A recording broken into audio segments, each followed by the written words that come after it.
আজকের রেসিপি মুগ ডাল দিয়ে ডিম ভুনা। মুগ ডাল হজমও করে তাড়াতাড়ি, শরীরও ঠান্ডা রাখে। মাসে মাঝে মাঝে এই রেসিপিটা আমি তৈরি করি। চলে যাই মূল রেসিপিতে। হালকা কুসুম গরম পানিতে মুগ ডালগুলো ভালো করে ওয়াশ করে নিতে হবে। অল্প পরিমাণ পানি দিয়ে ডালগুলো আমি সিদ্ধ করতে দিয়ে দিলাম।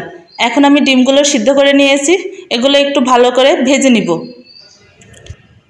ডিমগুলো উল্টিয়ে পাল্টিয়ে ভেজে নিচ্ছি।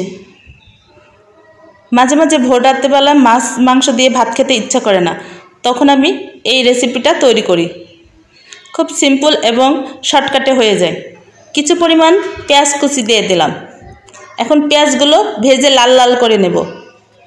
এখানে আমি রসুন পেস্ট অ্যাড করলাম। মশলাগুলো ভালো করে ভেজে নিচ্ছি।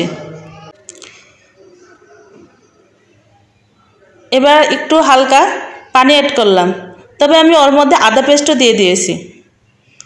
স্বাদ মতো লবণ দিয়ে দিলাম। মশলাগুলো আবার কষিয়ে নিচ্ছি। শুকনো মরিচের গুঁড়ো,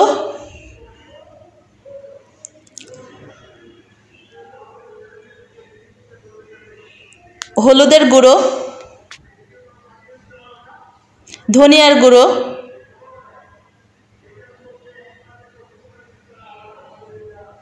জিরার গুঁড়ো, সব রকম মশলাই আমার অ্যাড করা হয়ে গিয়েছে।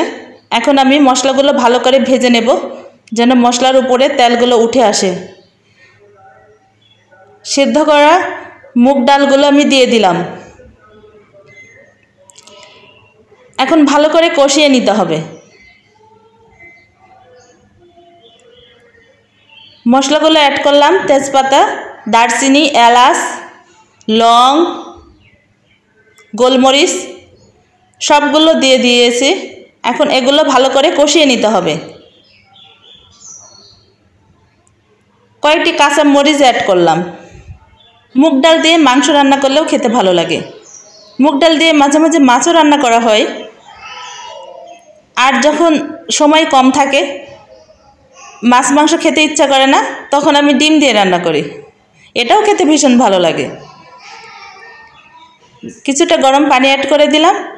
পানির পরিমাণটা কম দিতে হবে, কারণ ডালগুলো সিদ্ধ করা আছে।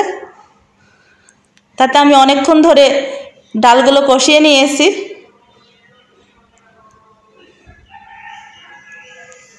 এবার ডালগুলো ফুটে গিয়েছে, আমি ডিমগুলো অ্যাড করে দিলাম। আর বেশিক্ষণ লাগবে না।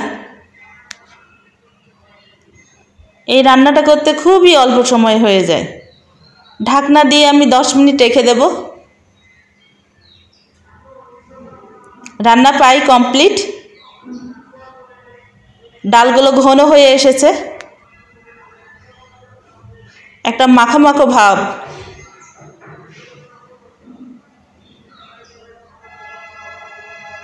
দেখেই মনে হচ্ছে খেতে খুব ভালো লাগবে। এখন আমি ভাজা জিরের গুঁড়ো অ্যাড করলাম। জিরের গুঁড়ো দিলে খুবই সুন্দর একটা স্মেল আসে। আমি ম্যাক্সিমাম তরকারিটাই এটা ইউজ করি। আমার রান্না প্রায় কমপ্লিট। আপনাদের যেদিন কম সময় থাকবে, আপনারা এই রেসিপিটা তৈরি করে দেখতে পারেন। সত্যিই ভীষণ মজা লাগবে এবং একরকম রেসিপিতে আপনারা পেট ভরে ভাত খেতে পারবেন। ওকে, ভালো থাকবেন সবাই, সুস্থ থাকবেন। আল্লাহ হাফেজ।